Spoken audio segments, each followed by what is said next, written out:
Shri Paramatmane Namaha. Yatart Gita.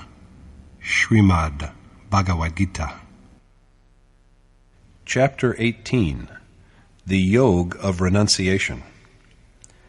This is the last chapter of the Gita, the first half of which is devoted to the resolution of several questions posed by Arjuna, whereas the latter half is the conclusion which dwells upon the many blessings that flow from this sacred work. Chapter 17 classified and elucidated food, penance, yajna, charity, and faith. In the same context, however, the different forms of renunciation, or sannyas, have yet not been touched upon. What is the motive for whatever man does? Who is the motivator, God or nature? The question was raised earlier, but the present chapter again sheds light on it. Likewise, the subject of the quadrotype, or four-part division of men, was broached earlier, but the present chapter again takes it up and closely analyzes its character within the framework of nature. Then, at the end, numerous advantages that ensue from the Gita are illuminated. After having listened to Krishna's categorization of various subjects in the previous chapter, Arjuna now also desires to be enlightened on the different forms of renunciation, sannyas, and relinquishment, tyag.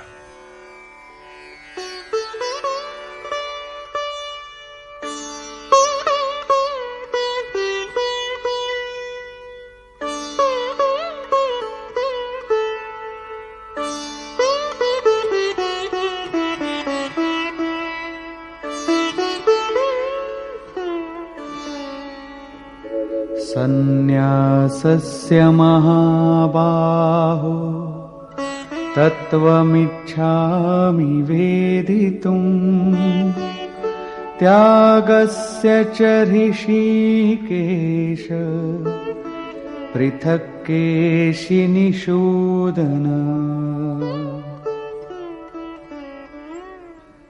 Arjuna said, O the mighty-armed, O Rishikesh, master of the senses and slayer of demons, I am curious to learn the principles of relinquishment and of renunciation.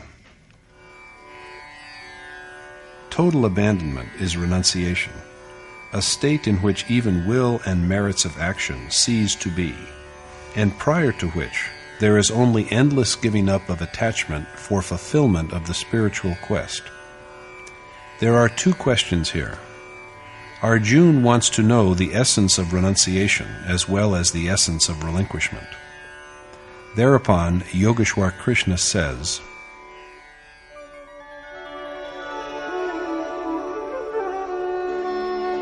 Kamyanam karmanam nyasam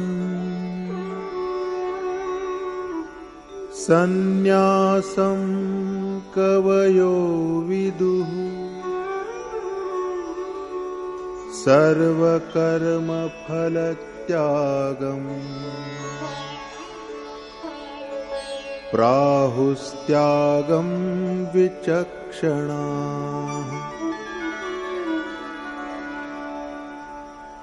The Lord said, whereas numerous scholars use renunciation for the giving up of coveted deeds, many others of mature judgment use relinquishment to name the abnegation of the fruits of all action.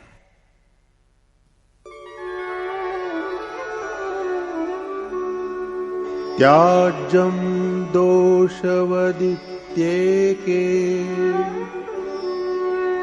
karma prahurmanishinaha yajna dana tapah karma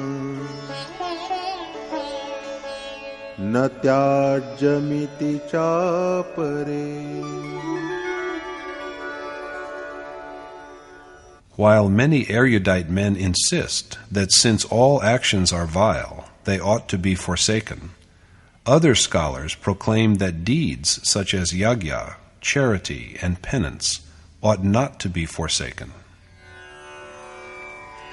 After thus submitting varied opinions on the problem, the Yogeshwar advances his own definitive view.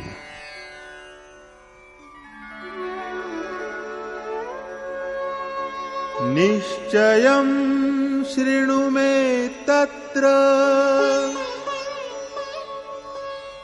tyage bharata sattama tyago hi purusha vyaghra trividha samprakirtitaha.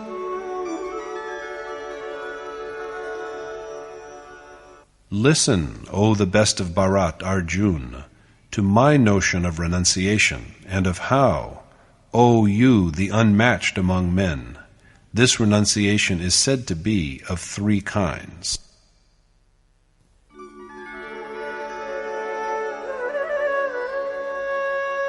Yajnadana tapah karma natyajam karyameva tat yajno danam tapaschaiva pavanani manishinam. Rather than forsaking them, deeds such as yagya, charity, and penance ought certainly to be undertaken as a duty, for yagya, charity, and penance are deeds that redeem men of wisdom. Krishna has thus submitted four prevalent thoughts. First, that coveted deeds should be forsworn. Second, that the fruits of all actions should be given up. Third, that all actions should be relinquished, for they are all blemished. And fourth, that it is wrong to forego yagya, charity, and penance. Expressing his accord with one of these thoughts, Krishna says that it is also his conclusive view that yagya, charity, and penance are not to be forsaken.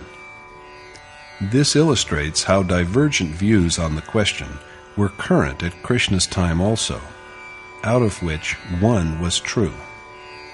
Even today, there are many views. When a sage makes his advent or arrival in the world, he isolates and puts forward that which is the most salutary among the many varying doctrines. All great souls have done this, and Krishna has done the same.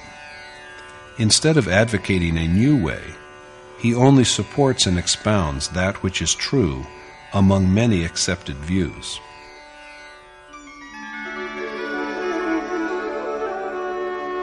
Etanyapi tu karmani sangam tyaktva phalani cha kartavyani me partha nishchitam matamuttamam.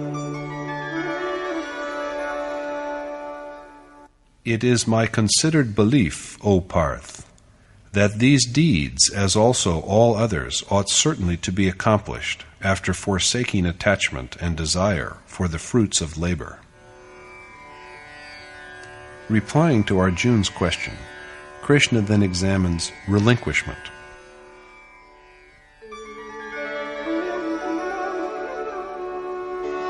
Niyatasya tu sannyasah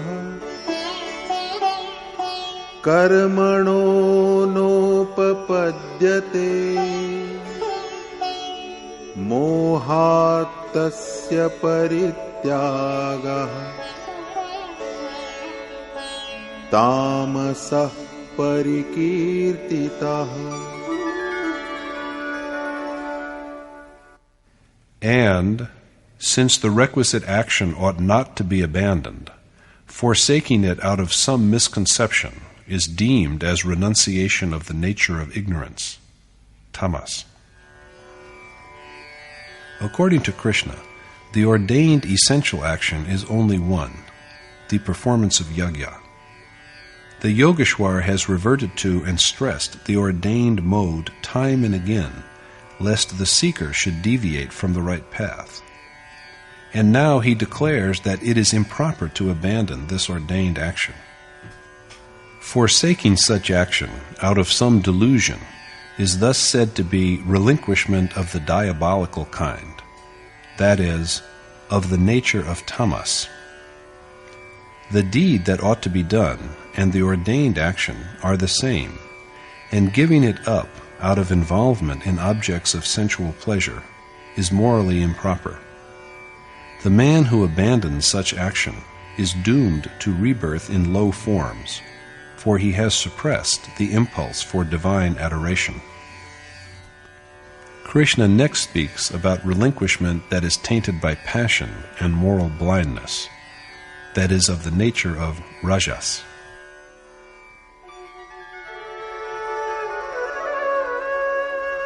Dukkhamityeva yat karma kaya klesha bhayatyaje sakritva rajasam tyagam naiva tyaga phalam labhe. He who rashly forgoes action under the assumption that all of it is grievous, or out of fear of physical suffering, is deprived of the merits of his relinquishment. One who is incapable of worship and who casts off action because of his apprehension of physical pain is reckless and morally in error, and his relinquishment of the nature of passion or rajas fails to bring him the ultimate repose of mind that should be the end of relinquishment.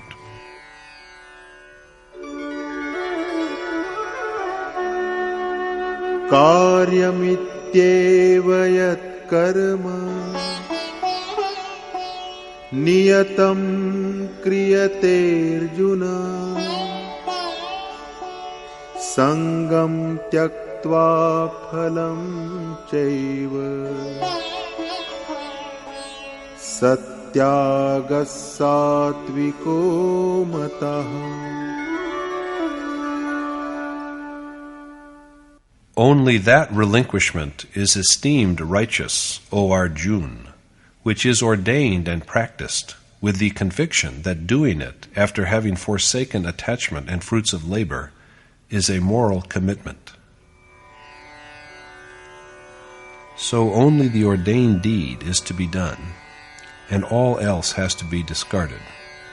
However, shall we go on doing it endlessly? Or will there be a point when it too is given up? Speaking of this, Krishna now points out the way of relinquishment that is good and worthwhile.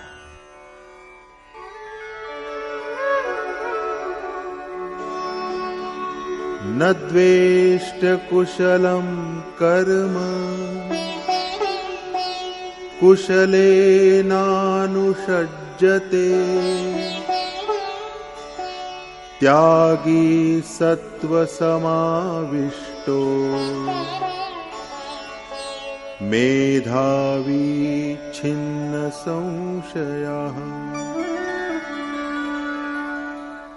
Gifted with flawless moral excellence and freedom from doubt, one who neither abhors deeds that are unpropitious, nor is enamored of those that are propitious, is wise and self-denying.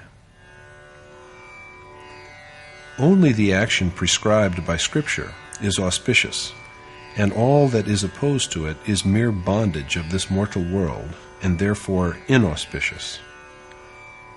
The person of equanimity, who neither loathes what is inauspicious, nor is attached to that which is auspicious, because for such a person, even that which had to be done has at last come to an end, is imbued with righteousness, emancipated from doubt, and discerning. So such a person is enabled to disown all.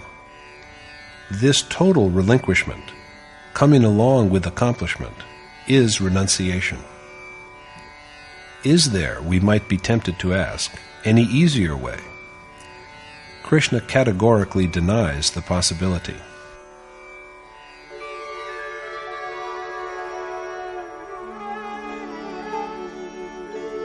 Nahi deha bhrita shakyam tyaktum karmanya sheshatah yastu karma phalatyagi satyagityavidhiyate. Since the abandonment of all action by an embodied being is impossible, the one who has given up the fruits of action is credited with having practiced relinquishment. Embodied beings does not imply only gross visible bodies. According to Krishna, the three properties of virtue, or sattva, passion, or rajas, and ignorance, or tamas, all born out of nature, imprison the soul within the body. The soul is embodied only so long as these properties remain. So long he will have to pass from one body to another, for the properties that beget the body are still in existence. Since an embodied soul cannot eschew all action, it is said that one who has given up the fruits of action has mastered renunciation. Hence it is that it is imperative to do the prescribed deed and renounce its fruits, so long as the properties that make the body remain. If, on the other hand, actions are undertaken with some desire or the other, they do bear fruits.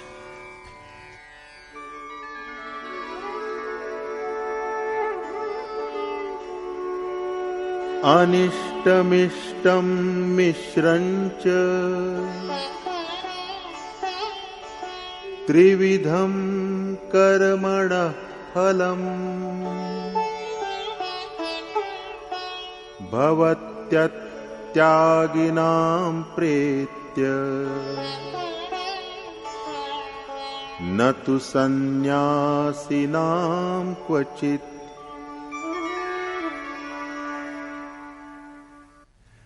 Whereas the triple returns, good, bad, and mixed, of covetous people's actions issue forth even after death, the actions of people who have renounced all do not ever bear any fruits.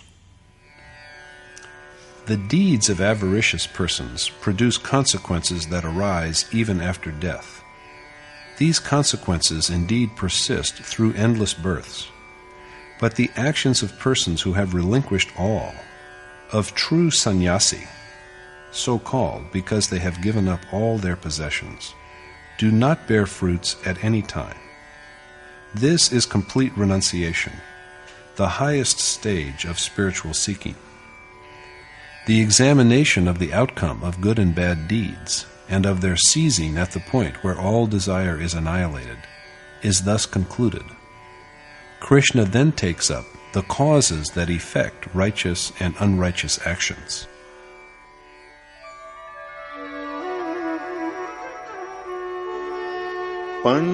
Panchaitani mahabaho karanani nibodhame Sankhye kritante proktani siddhaye sarva karmanam. Learn well from me, O the mighty-armed Arjun, the 5 principles that Sankhya acknowledges as accomplishers of all action.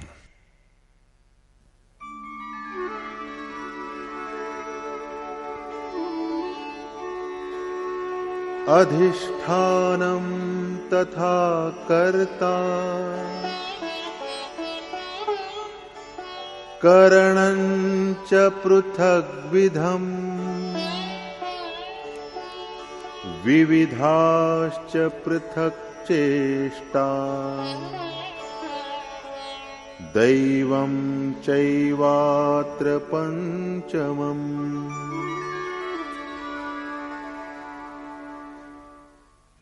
In respect of this, there are the prime mover, the several agents, the varied endeavors, the sustaining power, and likewise the fifth means, that is providence.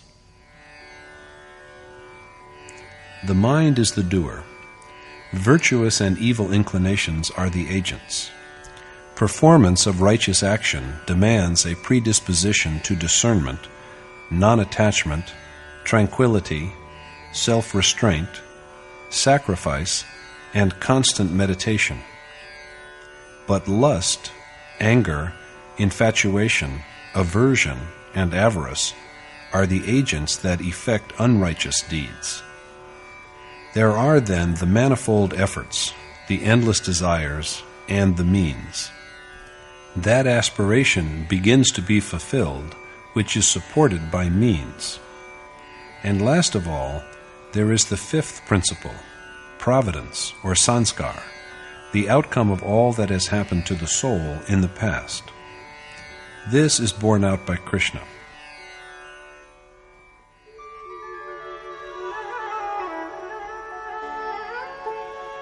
शरीरवाङ् मनोभिर्यत्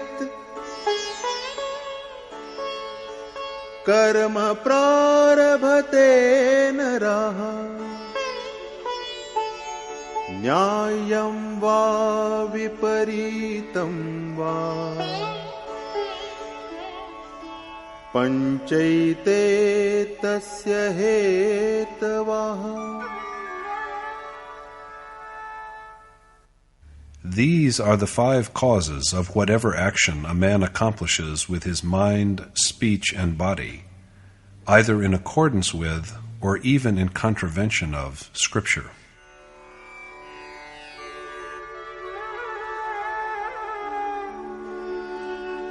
Tatraivam sati kartaram atmanam kevalam tu yaha pashyatya krita buddhitvan na sa pashyati durmatihi. Despite this, however, he who out of his immature judgment views the consummate, detached self as the doer, is dull-minded, and he sees not. As the soul is identical with God, the pronouncement also implies that God does not act. This is the second time that the Yogeshwar has stressed the point. He said in chapter 5 that God neither acts himself nor impels others to act, nor does he bring about even the association of actions. Then why do we say that everything is done by God? It is only because our minds are clouded by delusion. We just say whatever comes to our mind. However, as Krishna has affirmed, there are 5 causes of action. Yet the ignorant man, incapable of perceiving the reality, views the lone, godlike soul as the doer. He fails to realize that God does not perform any deed.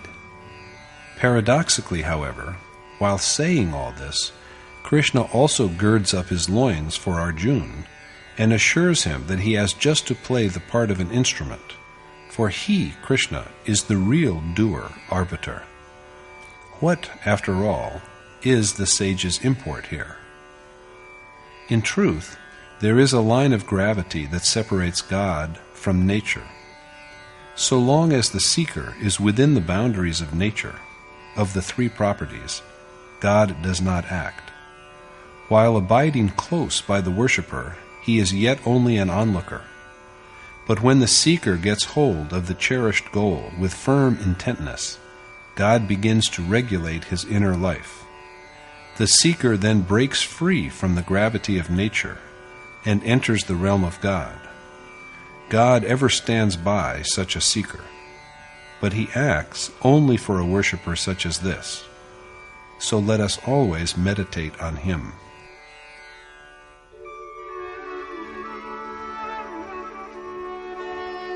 यस्य नाहं कृतो भावो बुद्धिर्यस्य न लिप्यते हत्वापि स इमान् लोकान् न हन्ति न निबध्यते. Though he may slay, the man who is liberated from conceit and whose mind is unsullied is neither a killer nor bound by his action. Rather than granting license to kill without any fear, this verse signifies that the truly liberated person acts as a mere instrument of the Supreme Spirit. Such a person may sometimes be compelled to do even violent and awesome deeds, like Arjuna, but he undertakes them in a wholly detached and selfless spirit, as well as with the conviction that doing them is his bounden duty. So although such a liberated person slays from the worldly point of view, he does not really slay. In truth, however, one who dwells in constant awareness of God is of necessity disinclined to anything that is evil. Such a person is simply not tempted to destroy, for the world which tempts people to destroy no longer exists for him because of his total renunciation of the aggregate of all his deeds.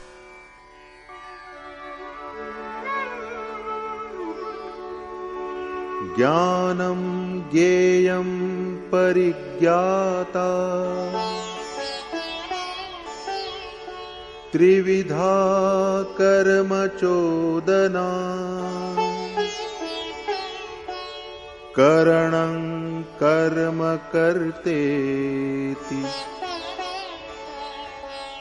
trividha karma sangraha.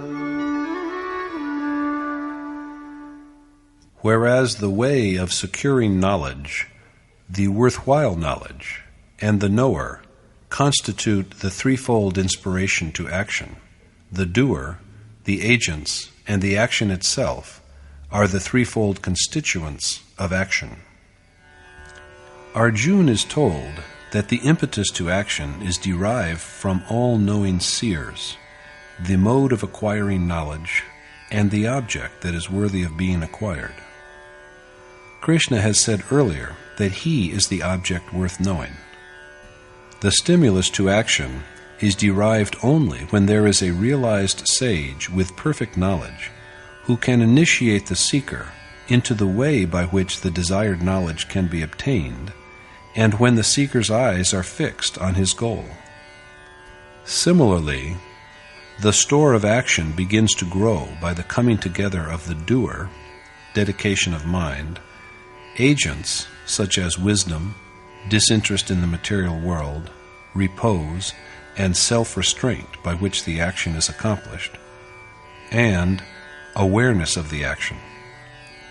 It has been pointed out earlier that neither does the undertaking of action by the seeker after accomplishment have any purpose, nor is there any loss even in its abandonment.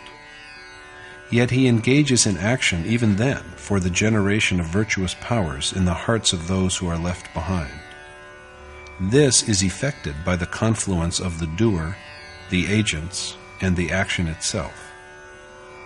Knowledge, action, and the doer are also each of three kinds.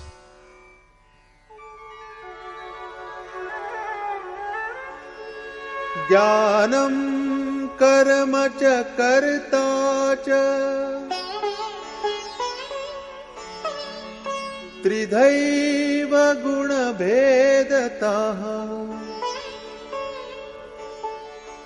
प्रोच्यते गुणसंख्याने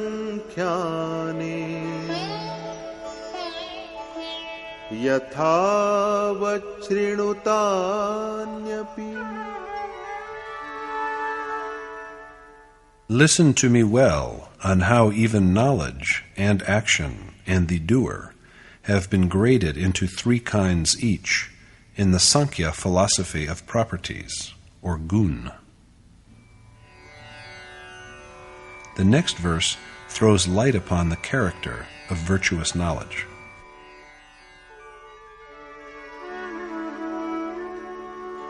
सर्वभूतेषु येनैकम् भावमव्ययमीक्षते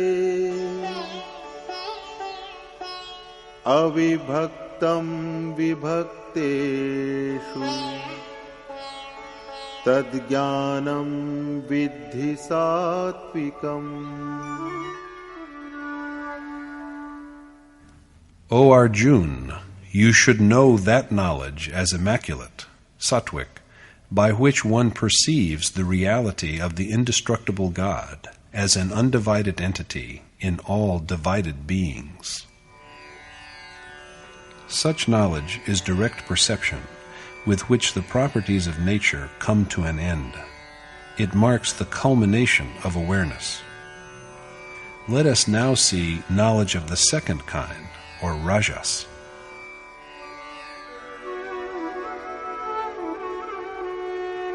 पृथक्त्वेन तु यद्ज्ञानम् नानाभावान् पृथग्विधान् वेत्ति सर्वेषु भूतेषु तद्ज्ञानं विद्धि राजसम्.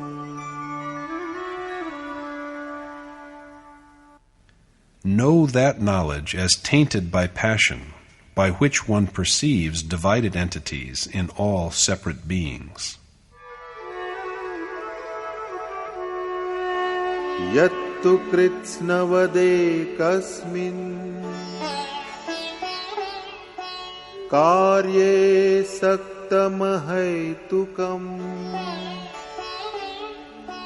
अतत्त्वार्थवदल्पञ्च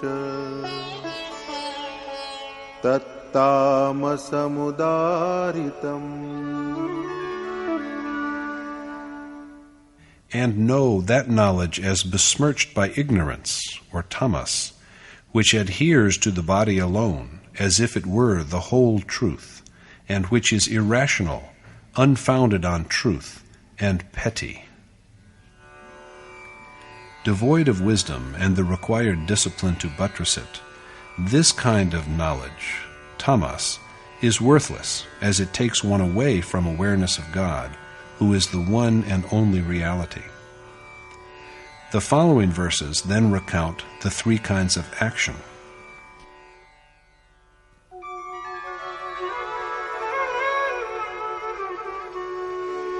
नियतं संगरहितम् अरागद्वेषतः कृतम् अफलप्रेप्सुना कर्म यत्तत् सात्विकमुच्यते.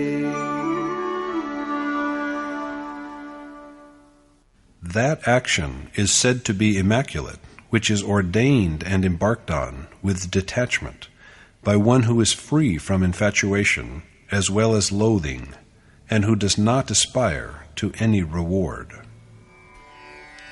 The ordained action is none other than worship and meditation that lead the soul to God.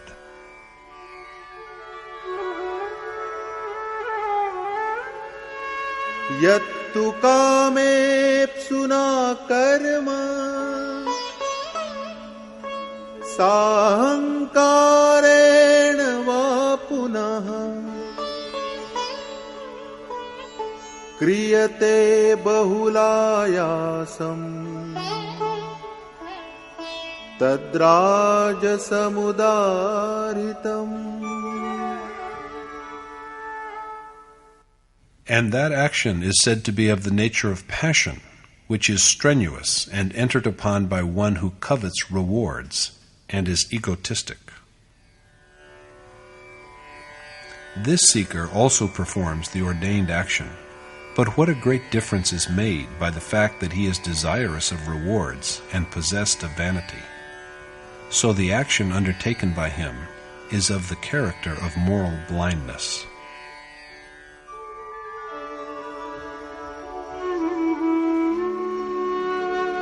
Anubandham kshayam himsam anavekshya cha paurusham mohadarabhyate karma yattattamasamuchyate. That action is said to be unenlightened, which is taken up out of sheer ignorance and with disregard for outcome, loss to oneself and injury to others, as well as for one's own competence. Such action is bound to be reduced to nothingness at last, and it is unquestionably not approved by Scripture. Rather than action, it is mere delusion. Let us now see the attributes of the doer.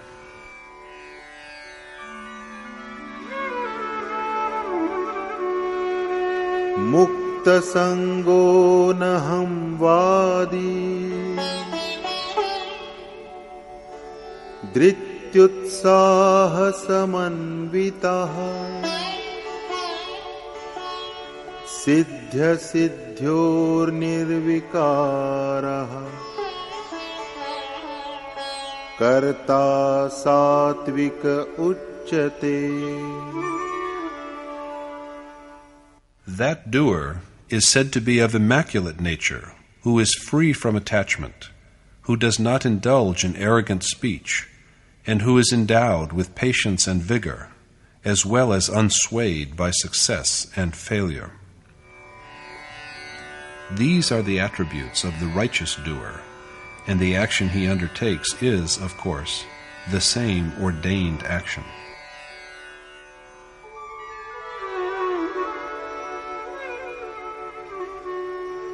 Ragi karma phala prepsuhu lubdho hingsatmako shuchihi harsha shokanvitah karta rajasa parikirtitah. That doer is said to be of the attribute of passion, who is impulsive, covetous of the fruits of action, acquisitive, pernicious, vitiated, and subject to joy and sorrow.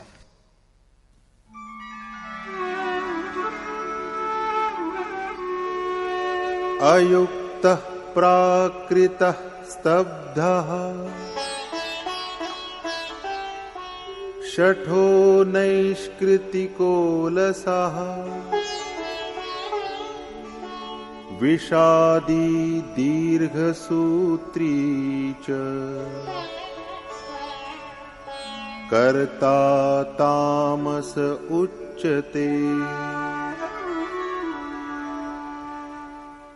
That doer is said to be of the attribute of ignorance, who is fickle, uncouth, vain, devious, spiteful, dispirited, lazy, and procrastinating. These are the attributes of the ignorant doer.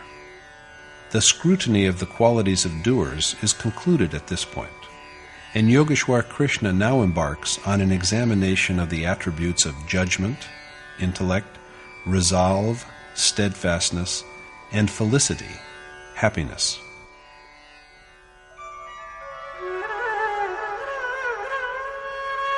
बुद्धेर्भेदं धृतेश्चैव गुणतस्त्रिविधं शृणु प्रोच्यमानमशेषेण पृथक्त्वेन Dhananjay. Listen to me too, O Dhananjay, Arjun, on the threefold classification according to the properties of nature, as I make them exhaustively and respectively, of intellect, steadfastness, and happiness.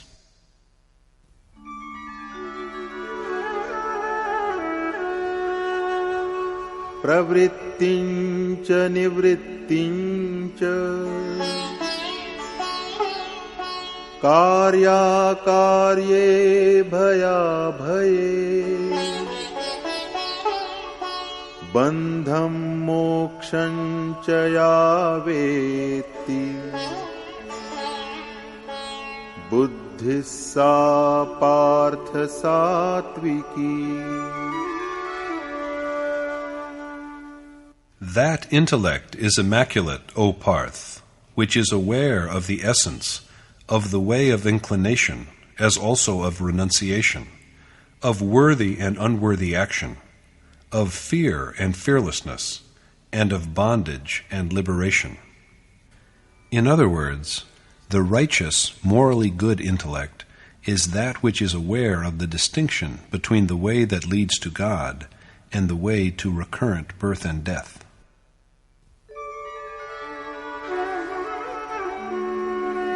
यया धर्ममधर्मं च कार्यं चाकार्यमेव च अयथावत् प्रजानाति बुद्धिः सा पार्थ राजसी. That intellect is of the nature of passion and moral blindness, O Part, by which one cannot even know the righteous and the unrighteous, as well as what is worthy or unworthy of being done.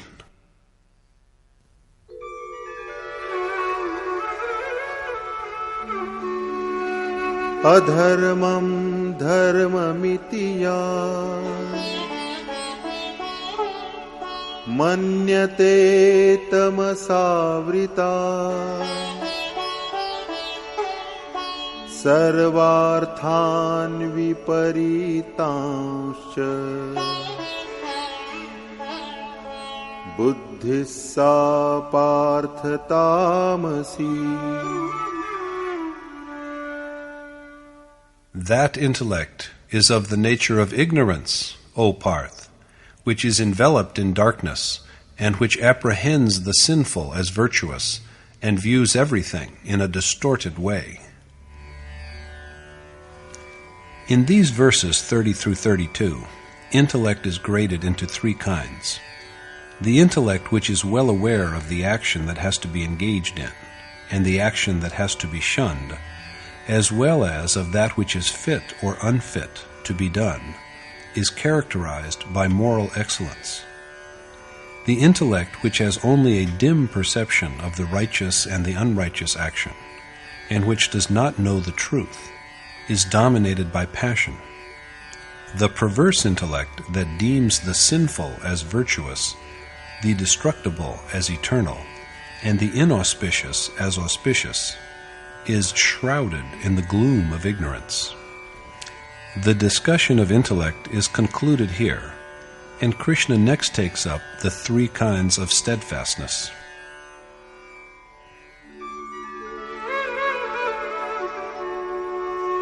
धृत्यायया धारयते मनः प्राणेन्द्रियक्रियाः योगेनाव्यभिचारिण्या धृतिः सा पार्थ सात्विकी. That resolute steadfastness by which, O Parth, one governs through the practice of yoga, operations of the mind, the life breaths, and the senses, is immaculate. Yoga is the process of meditation, whereas the coming into mind of any impulse other than the impulse to such contemplation is moral transgression. Straying of the mind is deviation from the path of virtue. The unwavering resolution with which a man rules over his mind, breath, and senses is therefore of the nature of goodness. Directing the mind, the vital breaths, and the senses towards the desired goal is the morally excellent fortitude.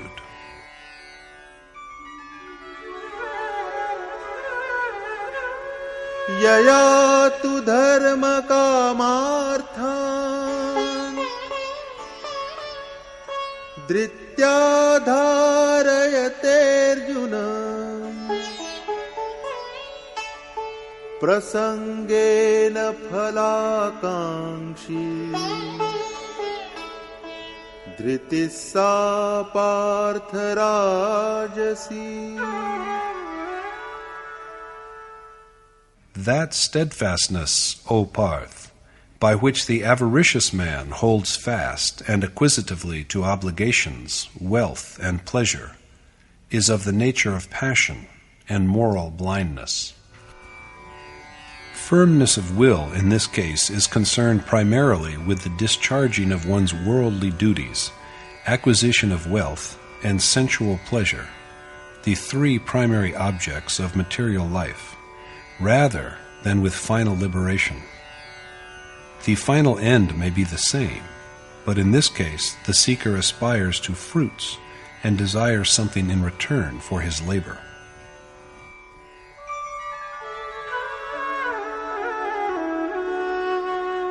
यया स्वप्नं भयं शोकम् विषादं मदमेव च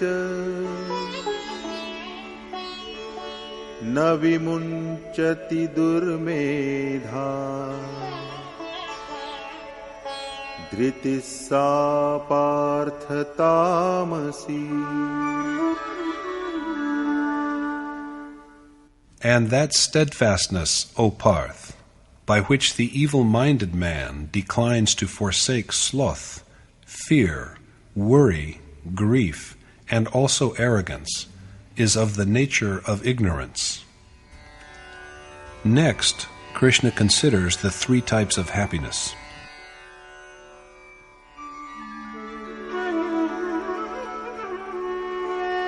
Sukham tvidanim trividham Shrinu me bharatarshava Abhyasadramate yatra Dukkhantan cha nigacchati. Now listen to me, O the best of Bharat, Arjun, on how even happiness, which one comes to dwell in by practice, and thus achieve the cessation of griefs, is also of three kinds. This happiness is that which the seeker attains to by spiritual discipline.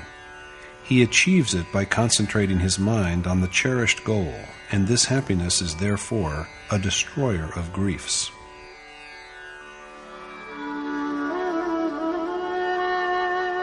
Yattadagre vishamiva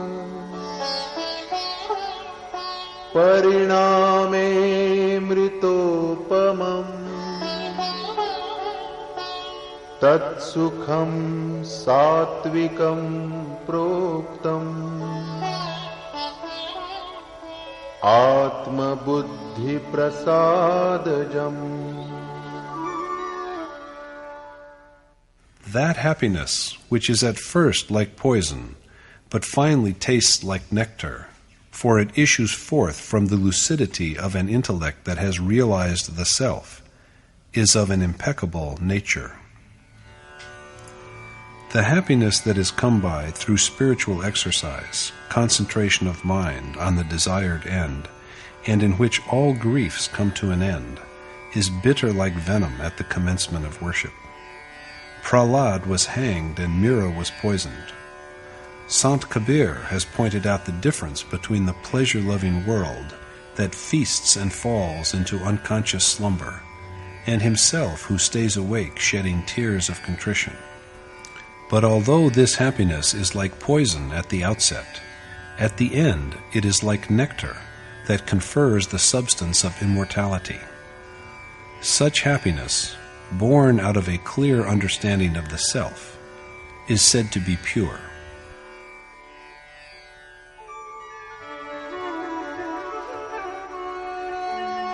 Vishayendriya sanyoga yattadagre mritopamam pariname vishamiva tatsukham rajasam smritam. That happiness which springs from the association of the senses with their objects, and which is like nectar at the beginning, but like gall at the end, is said to be tainted with passion and moral blindness. The happiness obtained from the contact of the senses with their objects tastes like nectar in the course of enjoyment, but like poison at the end, for this kind of happiness leads to repeated birth and death. So such happiness is rightly said to be impassioned and afflicted with moral blindness.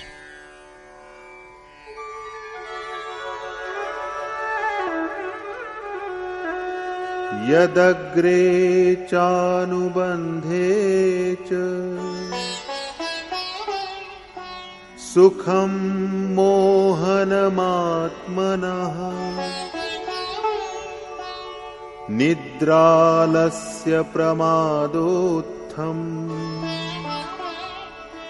tattamasamudaritam. That happiness which both initially and finally beguiles the self, and which arises from slumber, lethargy, and negligence, is said to be of the nature of ignorance. The happiness which both in the course of indulgence and subsequently deludes the soul, lays one unconscious in the dark night of worldly life, and which is born out of indolence and futile efforts, is of the nature of ignorance.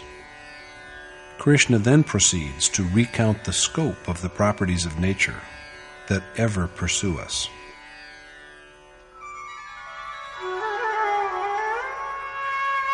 Na tadasti prithivyam va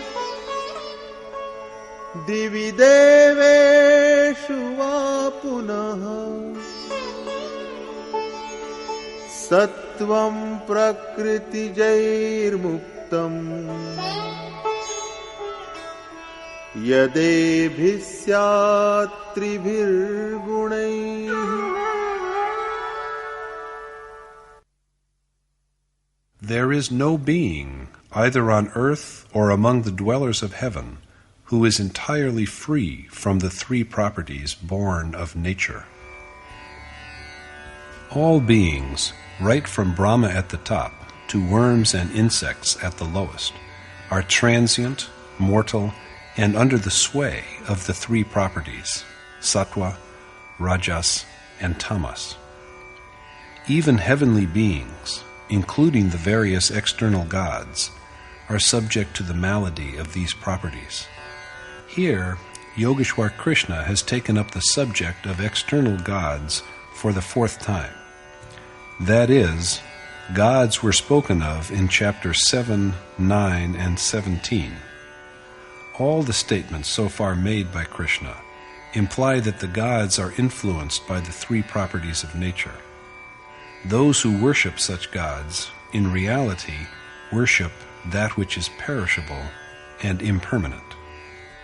In the third section of Srimad Bhagwat, while describing the meeting of 9 Yogeshwars with the exalted sage Shukra, during the discourses, the sage Shukra said that for love between male and female, the Lord Shankar and his consort Parvati, for sound health, the Ashwani Kumars, the celestial physician twins, for victory, the Lord Indra, Lord God of heaven, and for material riches, Kuber, God protector of wealth.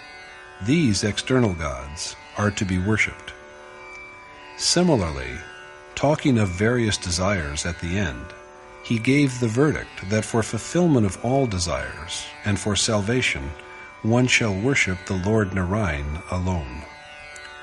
Therefore, one shall remember and call to mind the Omnipresent One, and for such accomplishment, the only available means is to take refuge in an accomplished teacher, asking sincere questions and rendering service. The devilish and divine treasures are 2 traits of the inner realm, out of which the divine treasures enable one to have the great vision of the Supreme Being. Hence, they are called divine, but yet are within the influence of the 3 properties of nature. When the 3 properties of nature are pacified, the seeker also shall experience that absolute peace within. After this, that immortal yogi shall have no more duties left to perform. The question of the organization of men into 4 classes, or varna, that was initiated much earlier is now reintroduced. Is one's class determined by birth, or is it the name of the inner ability gained from one's action?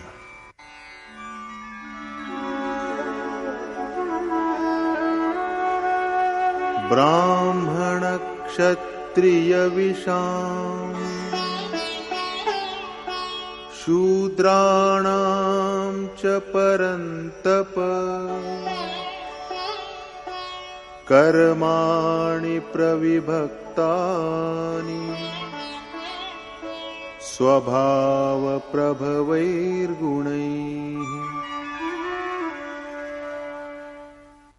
The duties of Brahman, Kshatriya, Vaishya, as also of Shudra, are determined by properties that are born out of their nature.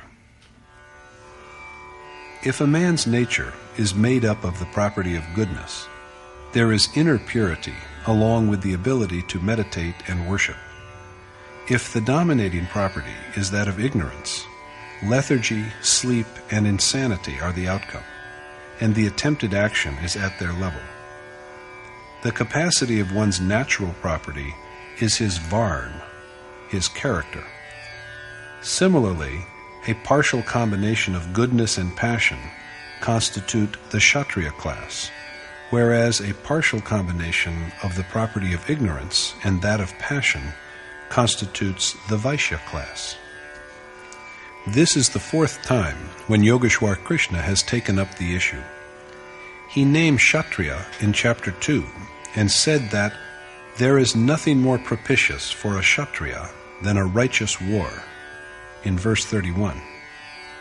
In chapter 3, he said that although inferior in merit, one's own natural calling, dharma, is the best, and even meeting with death while upholding it results in good, whereas an obligation or duty other than one's own, even though well observed, generates nothing but fear and dread, in verse 35.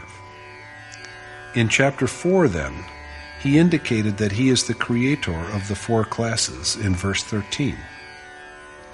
Does he mean by this that he has divided men into 4 rigid castes determined by birth?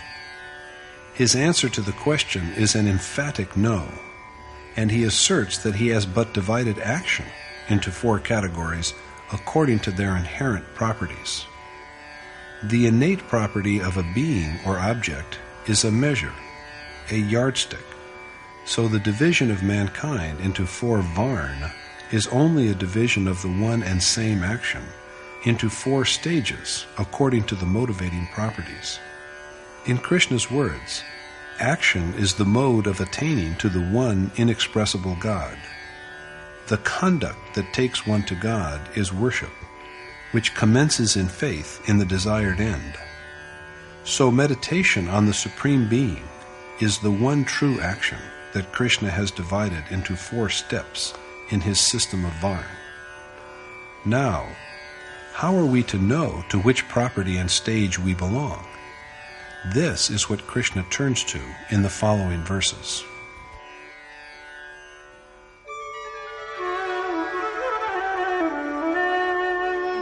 Shamodamastapashaucham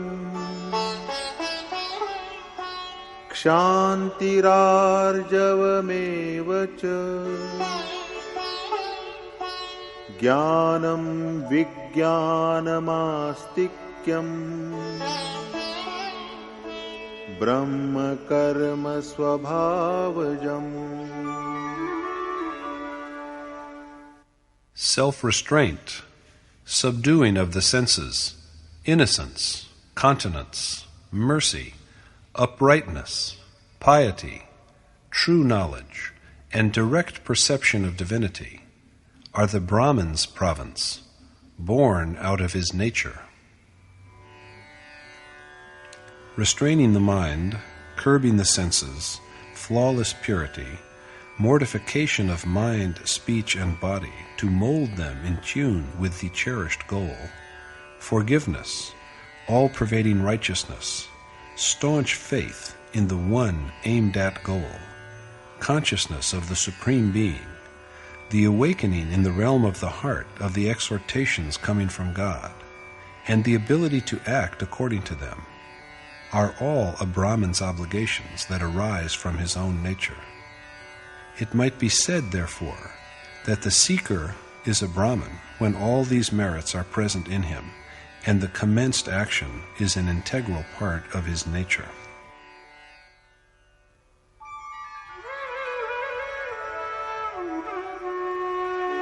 Shauryam tejo dhritirdaaksham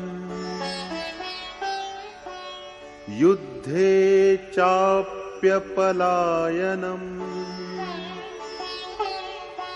danamishvara bhavascha kshatram karma swabhavajam. Valor, majesty, dexterity, unwillingness to retreat in battle, charity, and sovereignty are the natural province of a Kshatriya. Bravery, achievement of divine glory, forbearance, competence in meditation, skill in action, disinclination to run away from struggle with the material world, relinquishment of all, and domination of all feelings by a feeling for the Supreme Being. These are all activities born out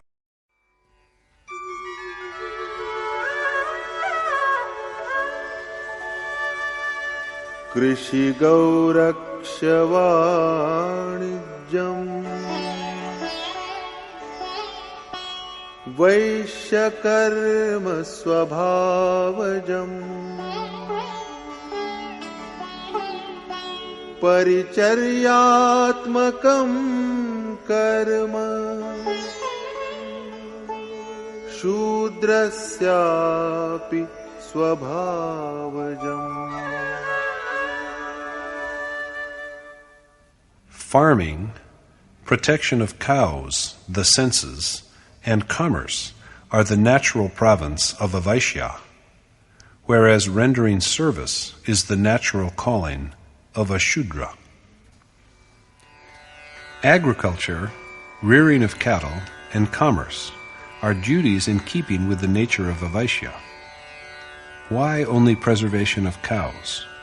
Should we slaughter buffaloes? Is it wrong to keep goats? There is nothing at all like all of this. In the ancient Vedic text, the word go or cow, was used to refer to the senses. So protection of, quote, cows here means care of the senses. The senses are protected by discernment, non-attachment, restraint, and steadfastness. They are, on the other hand, riven and rendered feeble by lust, wrath, avarice, and attachment. Spiritual acquisition is the only true wealth. This is our one true asset, and once it has been earned, it stays on with us forever. Gradual amassing of this wealth in the course of our struggle with the world of matter or nature is trade. The acquisition of knowledge, which is the most precious of all riches, is commerce. And what is meant by the word farming?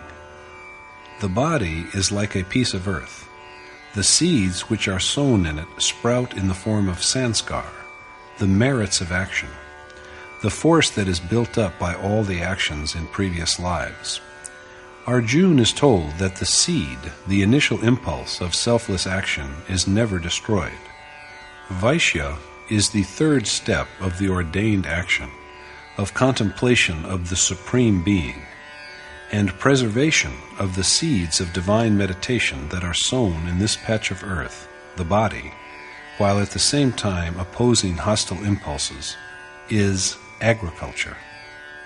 As Goswami Tulsidas has said, whereas the wise husbandman farms well and with care, they who are of deficient wisdom are insensible and arrogant. To protect the senses thus, to store spiritual wealth amidst the skirmishes of nature, and to always strengthen contemplation of the ultimate essence, these meanings of trade, commerce, farming, and agriculture, these are the province of Vaishya. According to Krishna, the omnipresent God is the final outcome of yajna. The devout souls who partake of this fruit are emancipated from all sins, and it is the seeds of this action that are sown by the meditative process. To protect this germ is true husbandry. In Vedic writings, food means the Supreme Spirit. God is the only real sustenance, the food. The soul is fully placated at the completion of the exercise of contemplation and never again knows any craving. Once the exercise has been brought to successful conclusion, the soul is freed from the cycle of birth and death. To go ahead sowing the seeds of this food is true husbandry. To serve those who have attained to a higher spiritual status, revered men of accomplishment, this is the duty of Shudra. Rather than meaning base or low, Shudra means one with deficient knowledge. It is the seeker at the lowest stage who is a Shudra. It is but proper that this initiate worshipper should begin his quest with rendering service. Service to men of accomplishment will in the course of time generate nobler impulses in him, and he will thus gradually move up to the higher Vaishya, Kshatriya, and Brahman stages. And ultimately he will go beyond Varn, the properties of nature, and become one with God. Character is a dynamic entity. There is change in an individual's Varn along with changes in his character. So in fact, Varn are the four, excellent, good, medium, and low, stages, the four steps, low and high, which seekers who tread the path of action have to climb. This is so because the action in question is only one, the ordained action. The only way to final attainment, according to Krishna, is that the worshipper should begin his journey in keeping with the attributes of his own nature.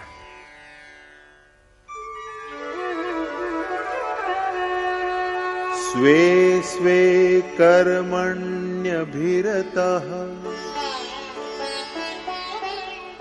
संसिद्धिं लभते नरः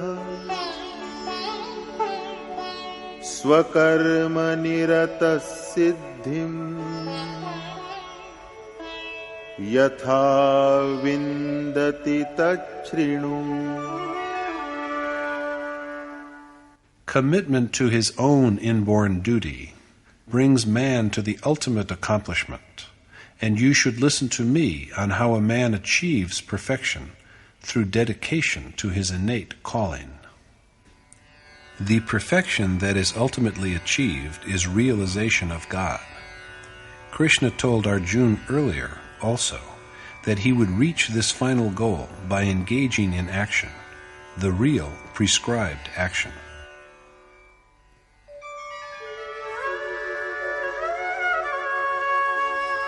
यतः प्रवृत्तिर्भूतानां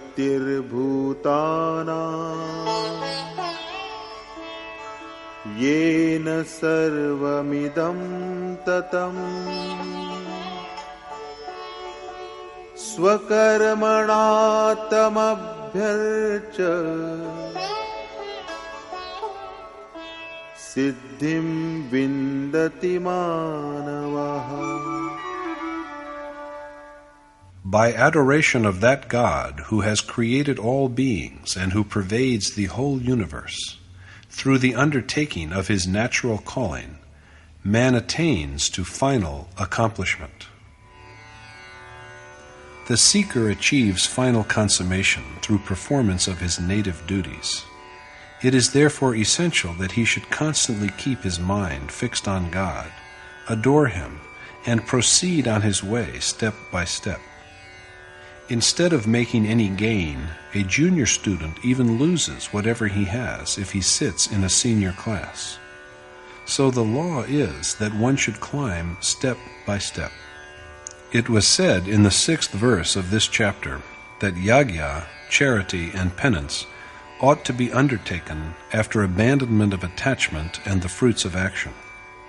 Now, stressing the same point, Krishna says again that even a partially enlightened man ought to begin from the same point, from self-surrender to God.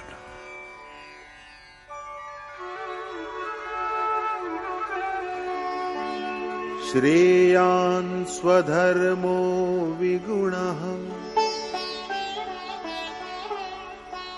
परधर्मात् स्वनुष्ठितात् स्वभावनियतं कर्म कुर्वन्नाप्नोति किल्बिषम्. Even though unmeritorious, one's own native calling is superior to the office of others, for a man carrying out his natural obligation does not bring sin upon himself. Although inferior, one's own obligation is better than even the well-performed duties of others. A man absorbed in performing a task that is determined by his own nature does not incur sin insofar as he is not subjected to the endless cycle of entrances and exits, of birth and death. It is quite often that worshippers begin to feel disenchanted with the service they are rendering. They look at the more accomplished seekers who are absorbed in meditation and grow envious of the honor that is accorded them because of their merits. So novices at once fall to imitating. According to Krishna, however, imitation or envy can be of no avail. The final accomplishment is only by dedication to one's own native calling, not by its abandonment.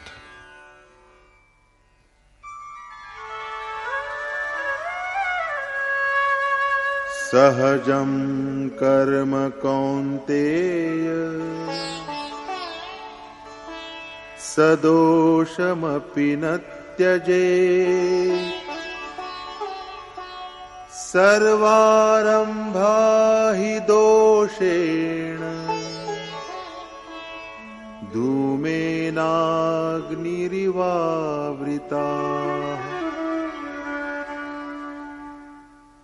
One's innate duty ought not to be forsaken, O son of Kunti, even if it is blemished, because all actions are impaired by some flaw or the other, as fire is shrouded by smoke. It is but expected that the actions of the novice seeker are flawed, for their doer is yet far from perfection. But even these actions must not be given up. Moreover, there is no action that is unimpeachable, and action has to be undertaken even by one who belongs to the Brahmin class. Imperfections, the obscuring pall of nature, are there until there is steady devotion. They come to an end only when the action natural to a Brahmin is dissipated in God. But what are the attributes of the accomplisher at the point where action is no longer of any avail?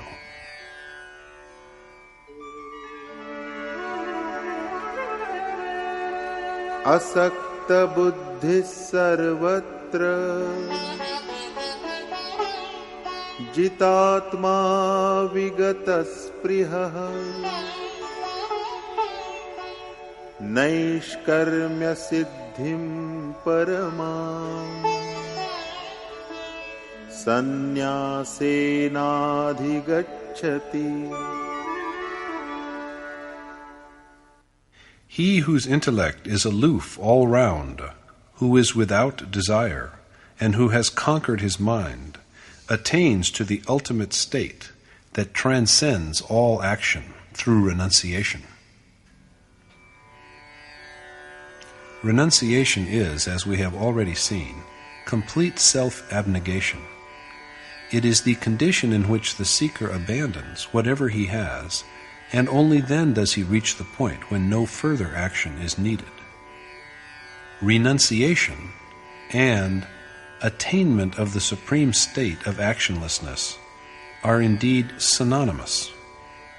The yogi who has reached the state of actionlessness attains to the Supreme Being.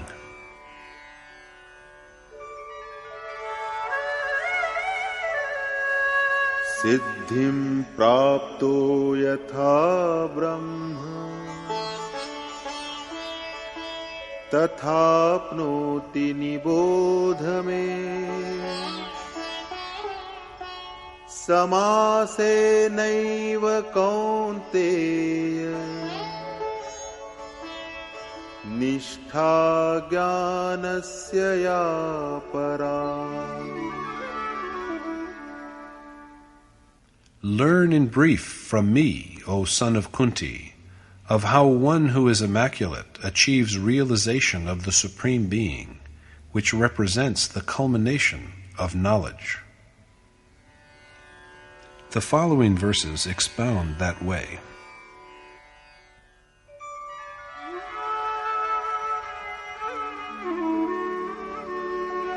Buddhya vishuddhaya yukto dhrityatmanam niyamya cha shabdadin vishayam styaktva ragadveshau vyudasya cha. Blessed with a pure intellect, firmly in command of the self, with objects of sensual gratification like sound forsaken, with both fondness and revulsion destroyed. Vivikta sevi lagvashi yatavakaya manasaha dhyana yoga paro nityam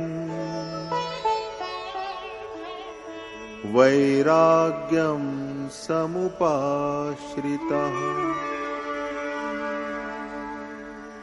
Dwelling in seclusion, eating frugally, subdued in mind, speech, and body, incessantly given to the yoga of meditation, firmly resigned.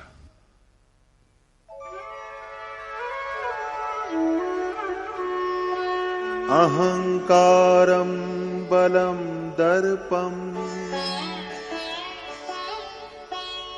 kamam krodham parigraham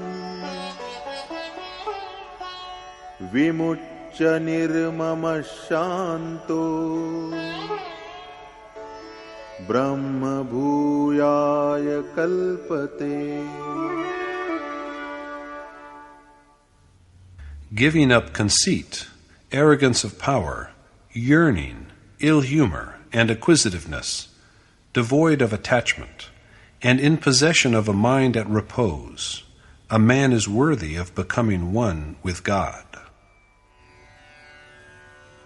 It is further said of such a worshipper,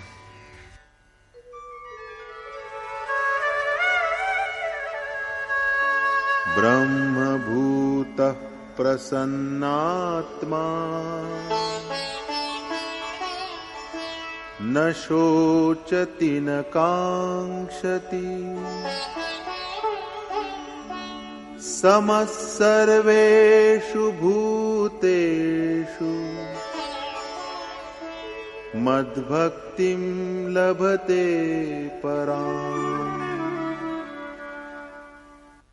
In this serene tempered man, who views all beings equally, who abides intently in the Supreme Being, neither grieving over nor hankering after anything, there is fostered a faith in me that transcends all else.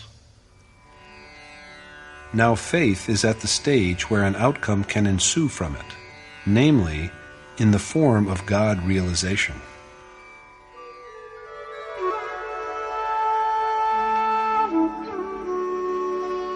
Bhaktya mam abhijanati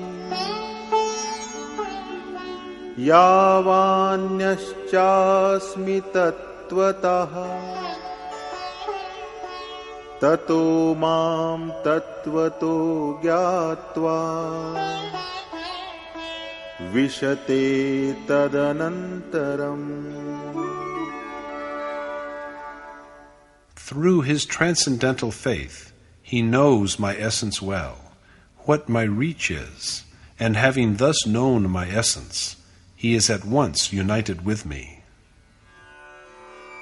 The Supreme Being is perceived at the moment of attainment, and no sooner has this perception come about than the worshipper finds his own soul blessed with the attributes of God himself, that his soul is, like God, indestructible, immortal, eternal, ineffable, and universal.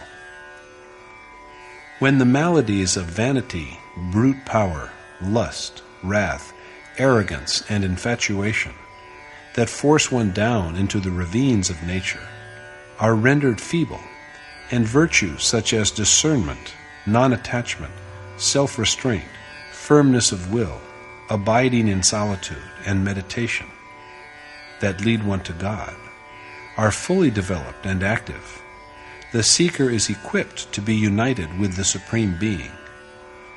It is this ability that is called Transcendental Faith, and it is by this that the worshipper comes to apprehend the ultimate reality. He then knows what God is, and, knowing His divine glories, he is at once merged with Him. Putting it differently, Brahm, reality, God, the Supreme Spirit, and the Self are all substitutes for each other. Knowing any one of them, we come to know them all. This is the final accomplishment, the final liberation, the final goal.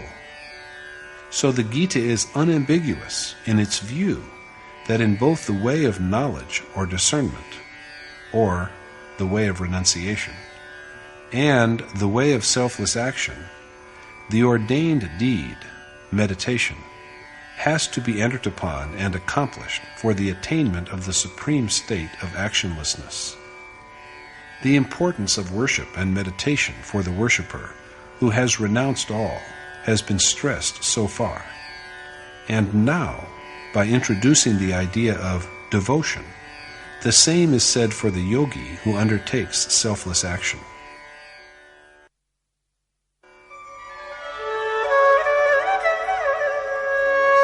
Sarva karmanyapi sada कुर्वाणो मद्व्यपाश्रयः मत्प्रसादादवाप्नोति शाश्वतं पदमव्ययम्. Although engaged in action wholeheartedly, one who finds refuge in me achieves the everlasting, indestructible, final bliss. The deed to be performed is the same, the ordained action, the exercise of yajna, and to gain it, there must be self-surrender.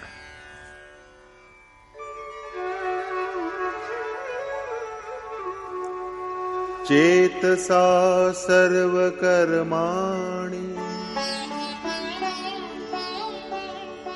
मयि सन्न्यस्य मत्परः बुद्धियोगमुपाश्रित्य मच्चित्तः सततं भव.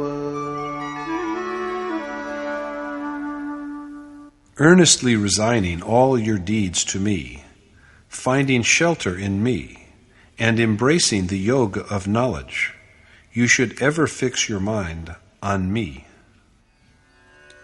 Arjuna is counseled to sincerely yield all his actions, whatever he is capable of doing, to Krishna, to rest in his mercy rather than depend upon his own prowess, to find shelter in Krishna, to adopt the attitude of yoga, and always bring his mind to bear on him. Yoga means completion, unity, that which brings griefs to an end and provides access to God. Its mode also is a unity, the exercise of yajna, which is founded on restraint of the attaching impulses of the mind and senses, the regulation of the incoming and outgoing breath, and on meditation. Its outcome, finally, also is a unity with the eternal God. This is further elaborated in the next verse.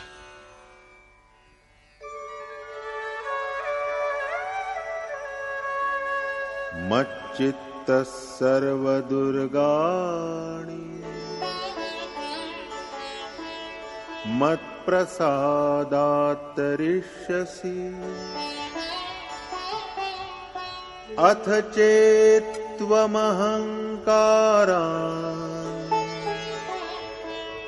न श्रोष्यसि विनङ्क्ष्यसि. Ever resting on me, you will be saved from all afflictions and gain deliverance, but you shall be destroyed if out of arrogance you do not pay heed to my words. Thus, always focusing his mind on Krishna, Arjuna will conquer the citadels of the mind and the senses.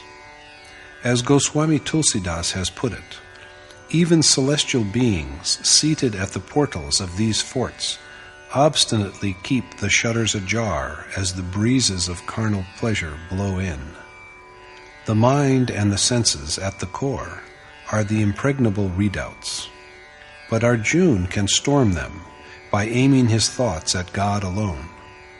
On the other hand, however, he shall be undone and deprived of the ultimate good if out of vanity he does not pay heed to Krishna's words. This point is now reaffirmed. यदहङ्कारमाश्रित्य न योत्स्य इति मन्यसे मिथ्यैष व्यवसायस्ते प्रकृतिस्त्वां नियोक्ष्यति. Your egotistic resolve not to fight is surely mistaken, for your nature will compel you to take up arms in the war.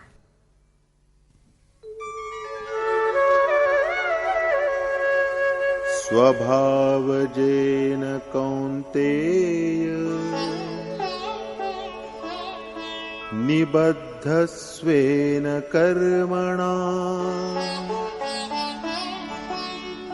कर्तुं नेच्छसि यन्मोहात् करिष्यस्य वशोऽपि तत्. Bound by your natural calling, even against your resolve, O son of Kunti, you will have to undertake the deed you are reluctant to do because of your self-deception. Arjuna's innate disinclination to retreat from the battle with nature will compel him to set upon the task before him. The subject is concluded with this, and Krishna next speaks on the dwelling of God. ईश्वरः सर्वभूतानां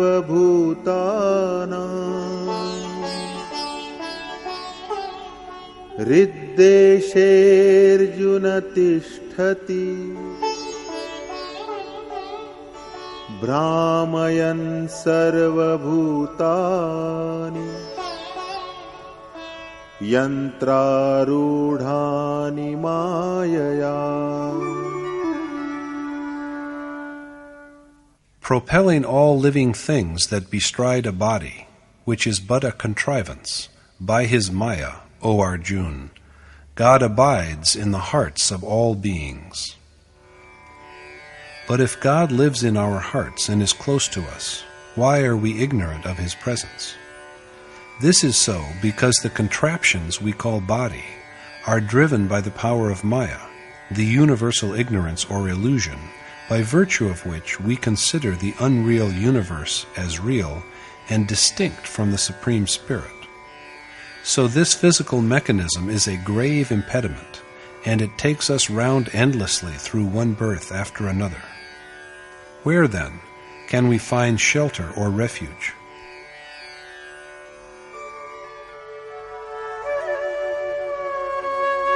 तमेव शरणं गच्छ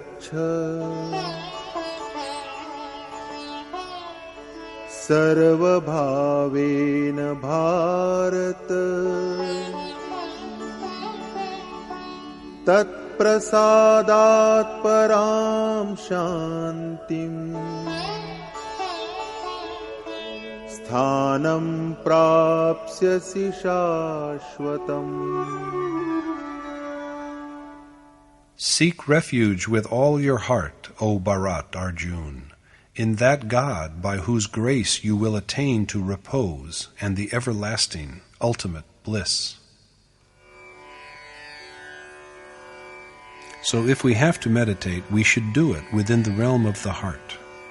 If we know this, and yet seek for God in a temple, mosque, or church, we but waste our time.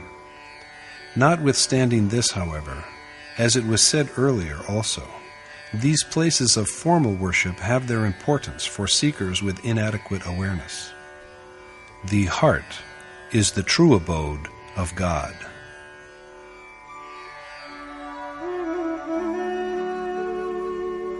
इति ते ज्ञानमाख्यातम्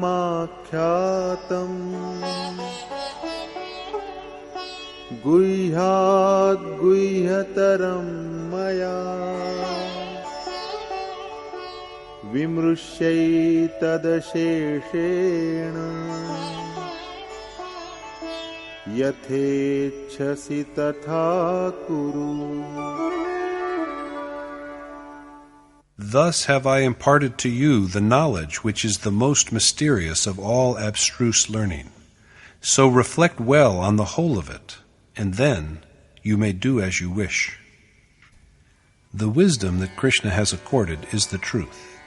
It marks the sphere where the seeker has to make his quest, and it is also the point of attainment. Yet the harsh fact is that God is commonly not perceptible. Krishna now deliberates upon the way out of this difficulty.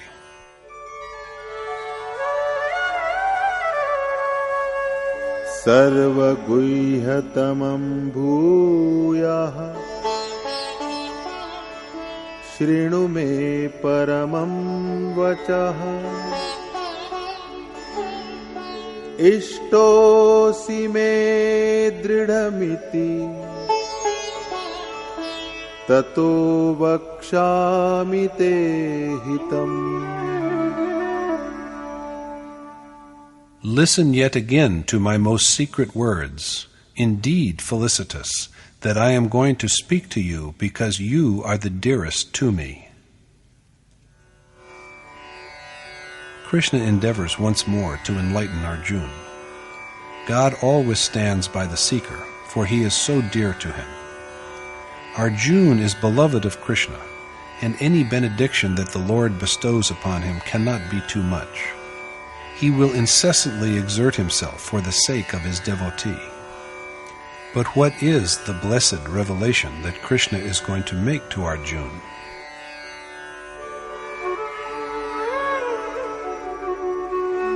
मन्मना भव मद्भक्तो मद्याजी मां नमस्कुरु मामे वैश्यसि सत्यन्ते प्रतिजाने प्रियोऽसि मे. I give you my sincere pledge, because you are so dear to me, that you must attain to me if you keep me in mind, adore me, worship me, and bow in obeisance to me. Arjuna was exhorted earlier to seek refuge in the God that dwells in the realm of the heart, and now he is prompted to find shelter under Krishna. He is also told that in order to find this sanctuary, he has to listen again to the Lord's most esoteric words. Does not Krishna intend to communicate by this that finding shelter under a noble teacher-preceptor is indispensable for the seeker who has taken to the spiritual path? Krishna, himself a Yogeshwar, then enlightens Arjuna on the way of true self-surrender.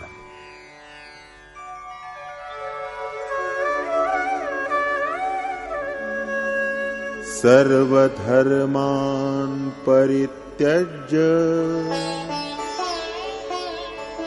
मामेकं शरणं व्रज अहं त्वा सर्वपापेभ्यो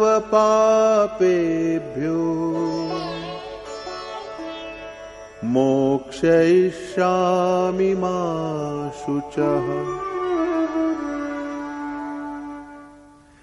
Grieve not, for I shall free you from all sins if you abandon all other obligations and seek refuge in me alone.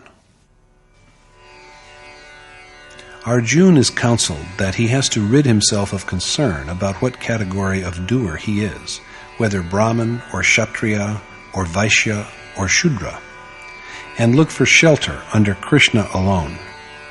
By doing so, he will be absolved of all iniquities and afflictions.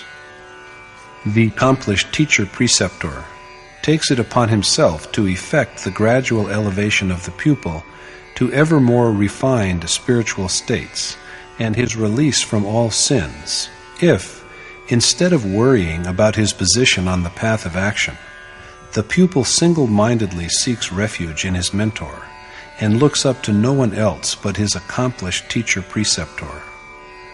All sages have said the same. When a holy writing is rendered, it may appear that it is for all, but it is truly secret teaching. Secret undoubtedly because it is permitted only to those who are spiritually equipped to study and profit by it. Arjuna is such a deserving pupil, and so it is that Krishna instructs him so earnestly. Now Krishna himself elaborates the merits of the worthy pupil.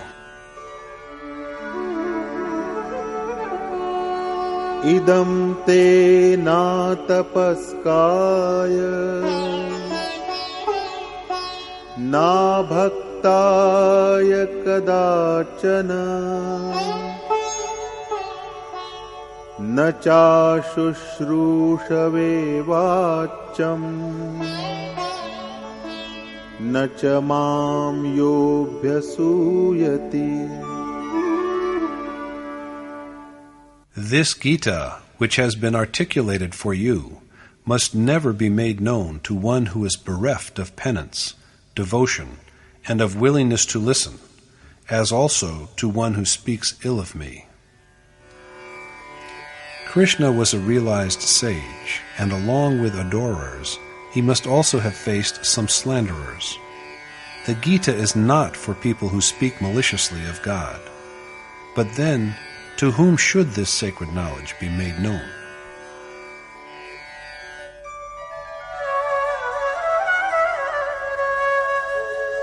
Ya imam paramam guhyam madbhakteshvabhidhasyati bhaktim mai param kritva mame vaishyatya samshayah.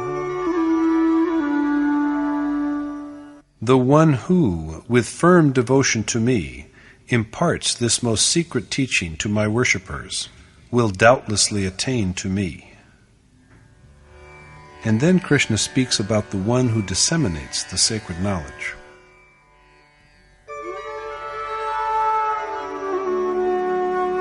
Na cha tasman manushyeshu kaschin me priyakrittamah bhavita na cha me tasmad anyah priyataro bhuvi. Neither is there among mankind any doer who is dearer to me than this man, nor will there be any in the world who is dearer to me than him.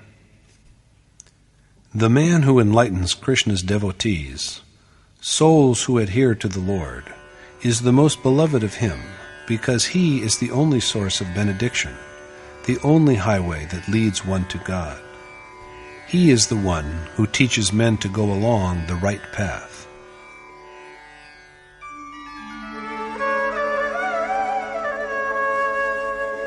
Adhyeshyate chaya imam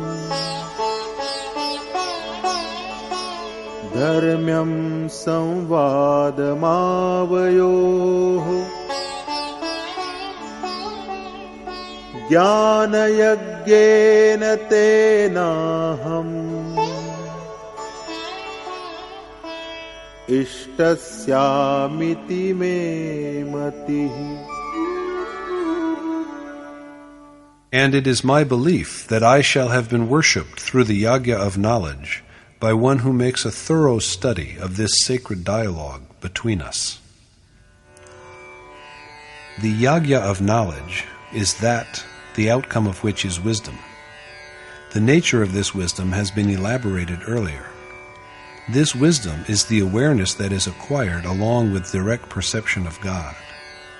And it is with such wisdom, such awareness, that the dedicated and industrious disciple of the Gita will adore Krishna. This is something of which the Lord is firmly assured.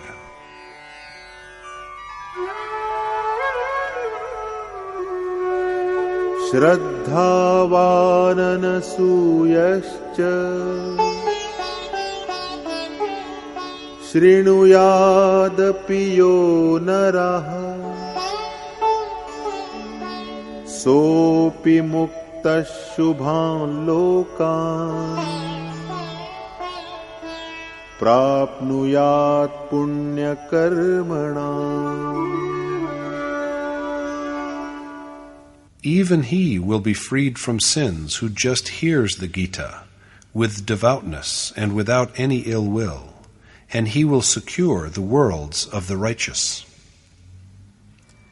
Even hearing the teachings of the Gita with faith and without any carping is enough to elevate one to a superior mode of existence, for by this also its sacred precepts will be inculcated in the mind.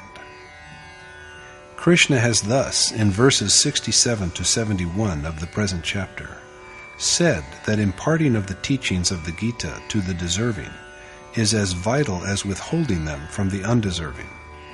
Since even hearing the secret teaching of the Gita motivates the worshipper to the required endeavor, the one who just hears it will also surely attain to Krishna. As for the one who propagates the scripture, no one else is dearer to the Lord than this man. The man who studies the Gita worships Krishna by the yagya of knowledge. True knowledge is what issues forth from the process called yagya. In the verses under consideration, therefore, the Lord has pointed out the benefits of study, dissemination, and hearing of the Gita. Now, at the end, he asks Arjuna if he has understood and assimilated his words.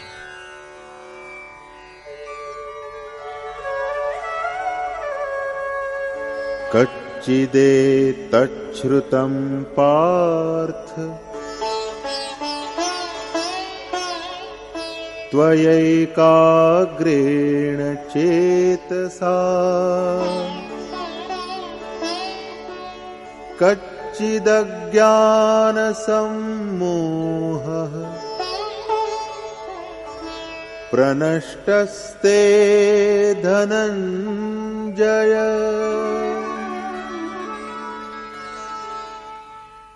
Have you, O Parth, listened intently to my words, and, O Dhananjay, is your delusion born out of ignorance dispelled?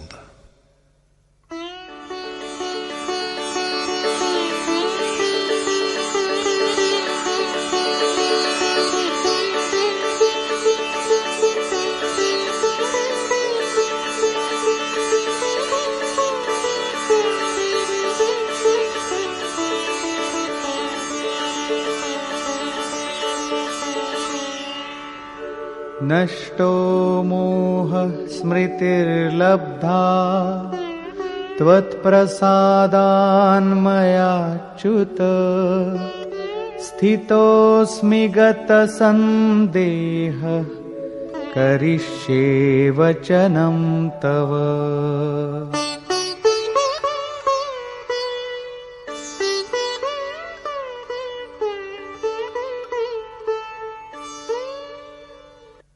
Arjuna said, "Since my ignorance has been dispelled by your grace, O Achyut, and I have recovered discernment, I am free from doubt and shall follow your precepts." Arjuna here states, "Because of your grace, my passion is destroyed. I have regained my memory. I am consistent being bereft of doubts, and am ever ready to obey your orders." Now, whereas Arjuna was perplexed at the time of reviewing both the armies at the beginning of the Gita, to find his kith and kin therein, he prayed, "Govinda, how can we be happy after annihilation of our own relatives? Family tradition will be destroyed because of such a war. There will be scarcity of obsequial offerings like rice cakes and so on to the departed ancestors. Mongrelization of castes will take place. We, being wise, are yet ready to commit sin. Why do not we find a way out of committing these sins? Let the armed Kaurava kill me, an unarmed man, in the war, and that death is glorious. Govinda, I am not going to wage war." Saying thus, Arjuna sat down at the back of his chariot. Thus, in the Gita, Arjuna in fact put forward in front of Yogeshwar Krishna a series of big and small questions. For instance, in chapter 2, verse 7, "Please, will you tell me that practice of worship through which I can attain to the absolute good?" In chapter 2, verse 54, "What are the attributes of an enlightened sage?" In verse 1 of chapter 3, "If in your view the way of knowledge is superior, then why do you compel me to do these terrible actions?" In verse 36 of chapter 3, "Even without wishing, under whose guidance does a man commit sin? In verse 4 of chapter 4, your birth is of recent times, whereas the sun was born a long time back. Then how can I believe that you, Krishna, taught yoga to the sun in the distant past, at the time of the beginning of this kalp? In verse 1 of chapter 5, sometimes you praise renunciation, the way of knowledge, and yet at other times you support the way of selfless action. Please tell me, which one of these, finally, is the one by which I can attain to the absolute good? In verse 35 of chapter 6, the mind is very fickle. With slack efforts, what would be his lot? In verses 1 and 2 of chapter 8, Govinda, Krishna, who is it, that supreme being whom you have described? What is the religious knowledge? What are lords of gods and lords of being? Who is the Lord of sacrifice in this body? What is that action? How do you come to be known at the end of time? Thus, Arjuna put forward 7 questions. In verse 17 of chapter 10, Arjuna has evinced curiosity, asking, while meditating incessantly, through what feelings do I call you to mind, to remember you? In verse 4 of chapter 11, he prayed and submitted, I long to see the splendors that have been described by you. In verse 1 of chapter 12, who is the superior possessor of yoga among the devotees who worship you well through unvacillating attentiveness, and those who worship the imperishable, unmanifest Supreme Being? In verse 21 of chapter 14, a man who has surpassed the 3 natural properties is liberated. And how can a man surpass these 3 properties? In verse 1 of chapter 17, what would be the fate of a person who engaged in yajna with dedication and yet does not follow the procedures as laid down by the scriptures?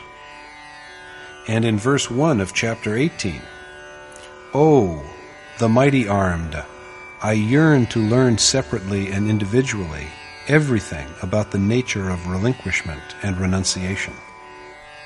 Thus, throughout the Gita, Arjuna continued to put forward questions. The esoteric secrets which could not be asked by him were revealed by Lord Krishna himself. As soon as Arjuna's doubts were dispelled, he was freed from asking questions and said, Govinda, now I am ever ready to obey your instructions. In truth, the questions raised by Arjuna were for the benefit of all mankind, and not for him alone. Without having the answers to these questions, no seeker can progress forward on the path of the highest good. Therefore, to enable a man to obey an enlightened sage teacher, and to progress on the path of the highest good, it is necessary that one should learn the complete teachings of the Gita. Arjuna was convinced and satisfied. In chapter 11, after having revealed his cosmic form, Krishna said in the 54th verse, O Arjuna, a worshipper can directly know this form of mine, acquire its essence, and even become one with it by total and unswerving dedication.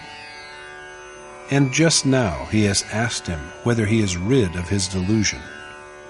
Arjuna replies that his ignorance is allayed and that his understanding is restored.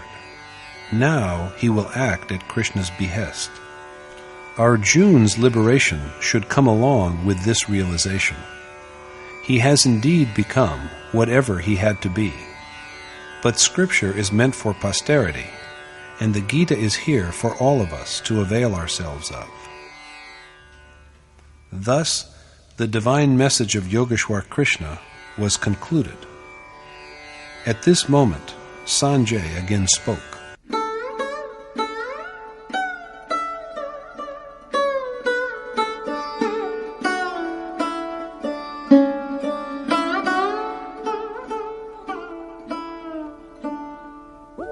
इत्यहं वासुदेवस्य पार्थस्य च महात्मनः संवादमिममश्रौषम् अद्भुतं रोमहर्षणम्. Sanjay said, "Thus have I heard the mysterious and sublime dialogue of Vasudeva Krishna and the sage like Arjuna. Arjuna is portrayed as a man with a noble soul. He is a yogi, a seeker, a sage rather than an archer set to kill. But how has Sanjay been enabled to hear the dialogue between Krishna and the saintly Arjuna?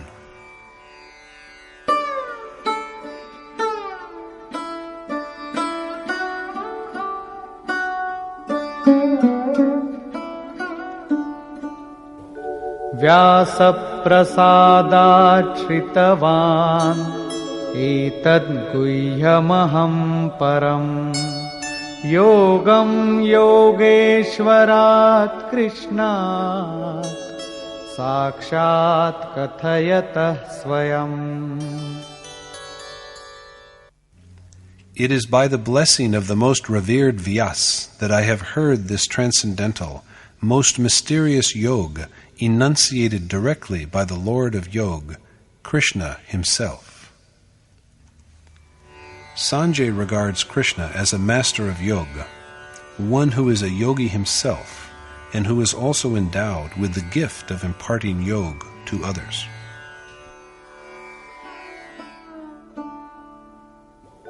Rajan samsmritya संवादमिममद्भुतं केशवार्जुनयोः पुण्यं हृष्यामि च मुहुर्मुहुः.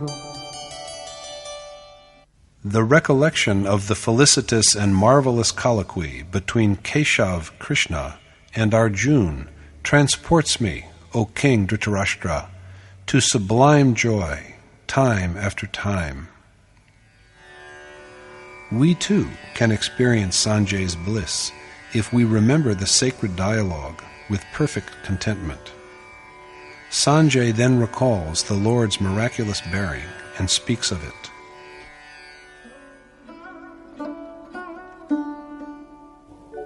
Tacca samsmritya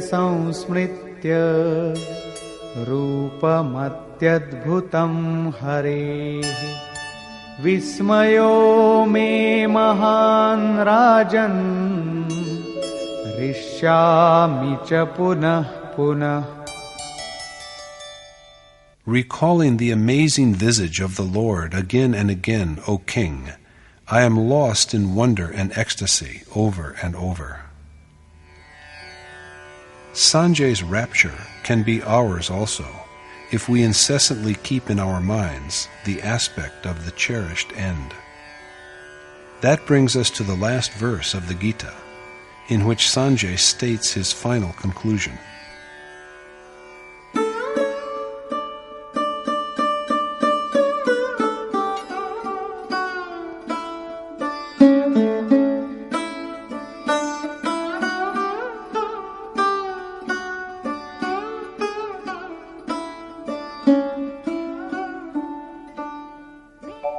यत्र योगेश्वरः कृष्णो यत्र पार्थो धनुर्धरः तत्र श्रीर्विजयो भूतिः Dhruva नीतिर्मतिर्मम.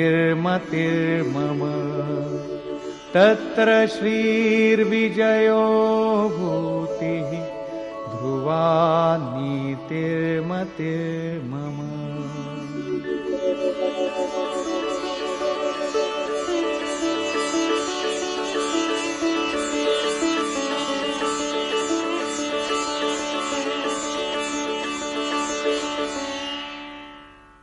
Good fortune, conquest, splendor, and steadfast wisdom abide wherever are Lord Krishna and the noble archer Arjuna.